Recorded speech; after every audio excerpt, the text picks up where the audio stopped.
வணக்கம் அன்பர்களே, வாழ்க மகிழுடன். இது சிபிஎல்லின் சிந்தனை களம். தினம் ஒரு திரவியம், மனதுக்கும் உடலுக்கும். நேர்மைக்கு என்றுமே வெற்றி உண்டு. 2003ஆம் ஆண்டு கிரிக்கெட் உலகக்கோப்பை போட்டி நடந்தது. அதுல முதல் அரையிறுதி போட்டியில ஆஸ்திரேலியா அணிக்கு இலங்கை அணிக்கும் போட்டி நடந்தது. இதில் ஆஸ்திரேலிய அணியினுடைய விக்கெட் கீப்பராக விளையாடியவர் திரு ஆடம் கில்கிரைஸ்ட். கிலி என்று அவரை செல்லமாக அழைப்பார்கள். ஆடம் கில்கிரைஸ்ட் ஒரு இயல்பிலேயே அவர் ஒரு நேர்மையான விளையாட்டு வீரராக அறியப்பட்டார். அது இந்த போட்டியில் வெளிப்பட்டது. அவர் ஓபனிங் பேட்ஸ்மேனா இறங்கி விளையாடுறாரு. அணியின் எண்ணிக்கை 34 இருக்கும் பொழுது அரவிந்த் டி சில்வா என்கின்ற ஒரு இலங்கை சுழற்பந்து வீச்சாளர் வீசிய பந்து அவருடைய கை விளிம்பில் பட்டு விக்கெட் கீப்பரால் கேட்ச் செய்யப்படுகிறது. ஆனால் நடுவர் அதை கவனிக்க தவறிவிட்டார். அம்பையர் அதை நோட் பண்ணவே இல்லை. எல்லாரும் அவுட் கேட்கறாங்க, அம்பையர் அவுட் கொடுக்கவே இல்லை. Human mistake. ஆனால் தான் அவுட் என்பதை உணர்ந்து கொண்ட ஆடம் கில்கிரைஸ்ட் என்ன பண்ணார் தெரியுமா? நேரா பவிலியன் போயிட்டார். ஒட்டுமொத்த ஸ்டேடியமும் எழுந்து நின்று அவருக்கு கை தட்டியது. எவ்வளவு ஒரு நேர்மையான ஒரு விளையாட்டு வீரராக அவர் அறியப்பட்டார் அந்த நாளில் என்பது உலகமே வியந்தது. அந்த நேர்மைக்கு தான் அவருக்கு என்ன பரிசு கிடைத்தது?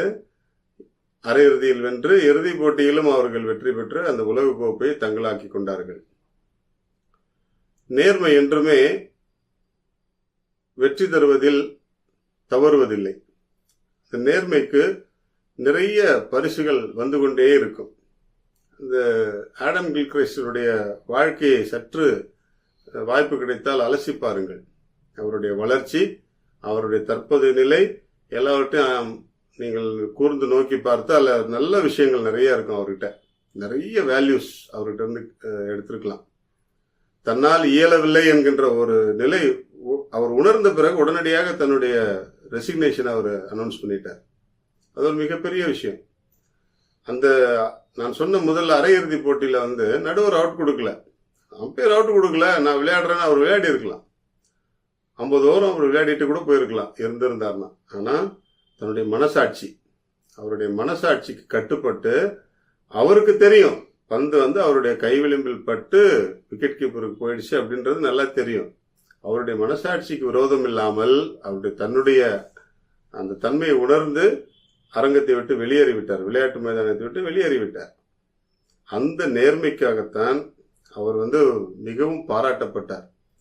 அங்கிருந்த commentators what a legendary moment this is அப்படின்னு சொல்லிட்டு அவரை ரொம்ப அப்ரிஷியேட் பண்ணி வாழ்த்துனாங்க. இந்த நிகழ்ச்சி நமக்கு ஒரு பெரிய பாடத்தை கற்றுக் கொடுக்கிறது. நாம் செய்கின்ற செயல்களில் நேர்மையாக இருக்க முயற்சி செய்வோம்.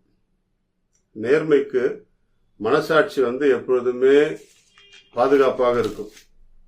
நம்முடைய மனசாட்சி தெளிவாக இருக்கும் பொழுது நாம் நேர்மையாக செயல்படுவோம். மனசாட்சியை கொன்றுவிட்டு விளையாட ஆடம் கில்கிரைஸ்ட் முன்வரவில்லை. ஆனால் மனச்சான்று, தன்னுணர்வு இவற்றையெல்லாம் அவர் வெளிப்படுத்தி தன்னுடைய விளையாட்டு வீரருக்குரிய உண்மைத்தன்மையை அவர் நிரூபித்தார். நாமும் பல நேரங்களில் நம்மை மற்றவர்கள் என்ன நினைக்கிறார்கள் என்பதை பார்க்காமல் நம்முடைய நேர்மையை நிலைநாட்டுவதற்கு முயற்சி செய்வோம். நமக்கு தேவையில்லாத இடத்திலிருந்து வெளியேறுவதே மிகப்பெரிய நேர்மைதான். நம்முடைய பிரசன்னம் அங்கு தேவையில்லை என்று நினைக்கிறவர்கள் மத்தியிலிருந்து விலகி விடுவதும் ஒரு நேர்மைதான். எனவே நேர்மையாக இருப்போம். மிக மிக மகிழ்ச்சியாக வாழ்வதற்கு நேர்மை மிகப்பெரிய வரப்பிரசாதம்.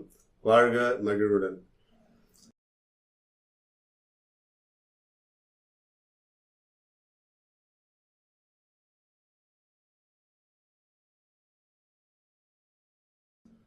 மாதத்துக்கு ஒரு முறை அல்லது 2 முறை இந்த செயல்முறையை நம்முடைய உடலில் செய்து பார்ப்போம்.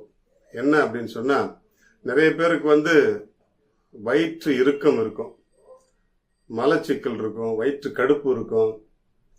இந்த விஷயத்த சரி பண்றதுக்கு நிறைய உணவுகள், மருத்துவ முறைகள்லாம் இருக்குது. ஒரு எளிமையான ஒரு மருத்துவ முறை நம்முடைய பாரம்பரிய முறை தான். இதை நம்ம இப்ப ஃபாலோ பண்றோமாங்கிறது தெரியல.